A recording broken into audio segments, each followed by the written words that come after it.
Hello. तो ये second part है उस क्वेश्चन का जिसमें कि हमें बीम डिज़ाइन करना था। तो इन फर्स्ट वीडियो हमने स्टेप्स फॉलो किया था जो कि यहाँ पे लिखा हुआ है। तो सबसे पहले तो हमें क्वेश्चन को अंडरस्टैंड करना था, पढ़ना था और उसको विजुलाइज करना था। मोस्टली एग्ज़ाम में हम गलती ये भी कर रहे होते हैं, हमें सब कुछ आता है लेकिन क्योंकि हमने क्वेश्चन को ठीक तरीके से पढ़ा नहीं, उसे ठीक तरीके से एनालाइज नहीं किया, इसीलिए हमारा आंसर रॉन्ग आ रहा होता है क्योंकि हमने क्वेश्चन को समझा नहीं। सबसे पहले तो समझना बहुत ज़रूरी होता है, देन द गिवन पार्ट। उसके बाद अगर शेयर फोर्स दिया हुआ है तो उसे फैक्टर शेयर फोर्स में कन्वर्ट करना है, and then area of steel या फिर area of tensile steel which is AST provided, and इसमें नंबर ऑफ बार कंसिडर करना बहुत ज़रूरी है। Okay, percentage of steel that is denoted by PT, AST provided into 100। जो AST कैलकुलेट किया था उसे मल्टीप्लाइड बाय 100 करेंगे, divided by B into D। जो ब्रेथ और डेप्थ दिया हुआ है उसका वैल्यू हम यहाँ पे रखेंगे। Now the six number is interpolation. Interpolation में यहाँ पे टेबल दिया हुआ है, वो सबसे पहले हम नेमिंग करेंगे, या तो X से करो या फिर tau C1 tau C2 PT1 PT2 या फिर X1 Y1 X2 Y2, कोई भी आप नेमिंग कर सकते हो, डिपेंड अपन आपको कौन सा ईजी लगता है। नहीं ईजी लगता तो डायरेक्ट वैल्यू रखो if you know the process. तो ऐसे ही करके इंटरपोलेशन करेंगे तो हमारा टाउ सी आएगा विच इज़ एक्स। टाउ सी हमारा क्या है? Design shear strength of concrete. Now resisting shear force bye concrete VUS।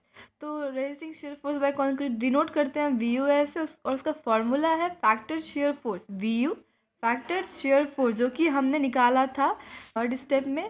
Third step में शेयर फोर्स है तो फैक्टर शेयर फोर्स में कन्वर्ट किया था, वही हम यहाँ पे यूज़ करेंगे। The factor shear force denoted by VU minus interpolation value into B into D। तो इंटरपोलेशन वैल्यू निकाला था इन स्टेप 6, उसको मल्टीप्लाइड करेंगे B इंटू D से, और उसका जो सब्ट्रैक्शन करेंगे VU minus tau C BD, तो उससे हमारा आएगा resisting shear force bye concrete. Now after the resisting shear force step we will do the assumption, and assumption हमें क्या करना है जो मैंने दिखाया था इन प्रीवियस वीडियो। स्टीरअप ये पार्ट जो है, ये ब्लू कलर का part that is our stirrup. तो स्टीरअप का हम यहाँ पे डायमीटर कंसिडर करेंगे, और स्टीरअप कौन सा टाइप का रखना है वो भी हम यहाँ पे कंसिडर करेंगे, मतलब एज्यूम करेंगे। ओके, तो हमें क्या करना है? स्टीरअप का डायमीटर एज्यूम करना है एंड टाइप ऑफ स्टीरअप एज्यूम करना है। स्टीरअप कितने टाइप का होता है? होने के लिए तो बहुत टाइप का होता है, लेकिन मोस्ट ऑफ द टाइम जो सबसे ज़्यादा यूज़ वाला स्टीरअप होता है दैट इज़ 2 लेग्ड स्टीरअप। और यहाँ पे 2 लेग 3 लेग 4 लेग आप कुछ भी एज्यूम कर सकते हो, लेकिन जो कॉमनली यूज़ होता है दैट इज़ 2 लेग्ड स्टीरअप। तो मैंने भी इस क्वेश्चन में 2 लेग ही यूज़ किया है।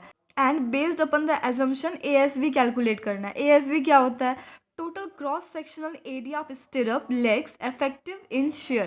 तो ASV का मतलब अगर सिंपली आप रखो तो cross sectional area of स्टीरअप। Okay, जो जिस भी लेग को चूज़ करेंगे, 2 लेग 3 लेग 4 लेग, कोई भी हम लेग को चूज़ करेंगे तो उसका जो क्रॉस सेक्शनल एरिया होगा, total cross sectional area that is called ASV। Okay, और ASV कैलकुलेट करने के टाइम में कौन सा स्टीरअप आपने लिया है, किस टाइप का स्टीरअप आपने लिया है, वो बहुत ज़रूरी है कंसिडर करना। तो नंबर ऑफ स्टीरअप जब आप लोगे उसके बाद इसको भी कंसिडर करना पड़ेगा in the time of calculating ASV। तो मैंने यहाँ पे कुछ स्टीरअप्स ड्रॉ करके रखा है टू शो यू कि कैसा कौन सा स्टीरअप किस टाइप का दिखता है। तो यहाँ पे 1 लेग्ड स्टीरअप। तो यहाँ पे ये 1 लेग्ड स्टीरअप क्यों कहला रहा है? बिकॉज ये जो देख रहे हो ना आप, ये जो हमारा ये वाला पार्ट है ये रॉड है। ओके, और ये वाला जो पार्ट है ये बीम है। तो यहाँ पे जो ये दिख रहा है आपको ये स्टीरअप है। ओके, स्टीरअप हम जब भी स्टीरअप का वर्टिकल पार्ट देखेंगे, ओके, तो ये स्टीरअप वर्टिकली आप देखोगे तो इसका एक ही लेग है, इसी को हम सब लेग बोलते हैं। हॉरिजॉन्टल नहीं देखना है, वर्टिकल देखना है। तो वर्टिकली ये एक ही पार्ट है, यहाँ पे रॉड को जो कनेक्ट कर रहा है ये एक ही लेग है, सो 1 लेग्ड स्टीरअप। और यहाँ पे 2 लेग्ड, अब यहाँ पे देखो ये 1 ये 2, हम हमेशा वर्टिकल पार्ट को कंसिडर करेंगे। तो ये स्टीरअप है। ओके, ये रॉड है, ये बीम हो गया, और यहाँ पे जो दिख रहा है आपको ये स्टीरअप है। मैंने कहा था ना आपको रॉड को होल्ड करके रखता है चारों तरफ से, सो ये रॉड है और चारों तरफ से इसने होल्ड करके रखा है। तो ये जो वर्टिकल दिख रहे हो ना, vertical part that is our stirrup leg. So this is 2 legged stirrup and this one. यहाँ पे बस टाइप्स है, ये आपको कंसिडर करने का ज़रूरत नहीं, बस दिखा दिया है मैंने, कोई पूछे तो बता सको, दैट्स वाई। ओपन स्टीरअप, क्लोज स्टीरअप, ये इस टाइप का स्टीरअप देखिए तो वो ओपन होता है, इस टाइप का क्लोज हो रहा होता है। Okay, 3 legged स्टीरअप। तो सबसे पहले यहाँ पे ये जो पार्ट है ये गोल वाला that is our rod, and this vertical part 1 2 3, so 3 legged stirrup generally starts with 6 reinforcement. Reinforcement मतलब क्या हो गया? जो बार रॉड जो भी है उससे हम सब रेनफोर्समेंट भी कहते हैं। ओके, 3 लेग स्टिरअप स्टार्ट होता है हमारा जब 6 रॉड यूज़ हो रहा होता है, उससे कम रॉड में 3 लेग स्टिरअप नहीं हो सकता है। नाउ 4 लेग स्टिरअप, तो 4 लेग स्टिरअप ये सेम है, ये दोनों ही सेम है, बस यहाँ पे क्या है 4 लेग स्टिरअप है, तो यहाँ पे भी मैंने ये डाल दिया है, एक और स्टिरअप यहाँ पे डाल दिया, एक स्टिरअप यहाँ पे, एक स्टिरअप यहाँ पे, तो 1 2 3 4, 1 2 3 4, तो ऐसे करके ये हमारा हो गया 4 leg stirrup. Starts from 6 reinforcement but 8 reinforcement can also be use. तो यहाँ पे मैंने आपको दिखाया 4 टाइप का स्टिरअप, जिसमें कि मोस्ट कॉमन जो होता है वो 2 लेग स्टिरअप होता है। किसी भी क्वेश्चन में आप बुक में भी देखोगे अगर, तो ज़्यादातर वहाँ पे 2 लेग स्टिरअप यूज़ हो रहा होता है, ये मोस्ट कॉमन है। So according to this step हमें एज्यूम करना था स्टिरअप का डायमीटर और टाइप ऑफ स्टिरअप, तो वही मैंने यहाँ पे 10 mm का डायमीटर एज्यूम किया है, और 2 leg stirrup, type of stirrup में मैंने 2 लेग को चूज़ किया। ओके, देन ASV का मतलब क्या हो जाएगा हमारा, total cross sectional area of stirrup leg effective in share. तो ASV इक्वल्स टू 2 क्यों लिया मैंने, क्योंकि मैंने यहाँ पे 2 लेग स्टिरअप चूज़ किया था, सो 2 I have consider 2 into pi d square by 4, क्योंकि डायमीटर दिया हुआ है तो ऑब्वियसली एरिया का फॉर्मूला हो जाएगा pi d square by 4, then that is equals to 2 into pi into 10 square divided by 4, that is equals to 157.079 mm square. Now after the assumption we will do the spacing of stirrup, जो कि मैंने figure दिखाया था blue colour का जो मैंने draw किया था वो हमारा स्टिरअप था, तो स्टिरअप का भी स्पेसिंग करना, तो स्पेसिंग के जो फॉर्मूला है दैट इज 0.87 इंटू ASV हमने जस्ट कैलकुलेट किया था इंटू FY हमारा होता है, FY is characteristic strength of the compression reinforcement, that is equals to 250 newton per mm square, जो कि हमें यहाँ पे दिया हुआ है ग्रेड FE 250, जो कि रेनफोर्समेंट इसी ग्रेड का यूज़ हुआ है। ओके,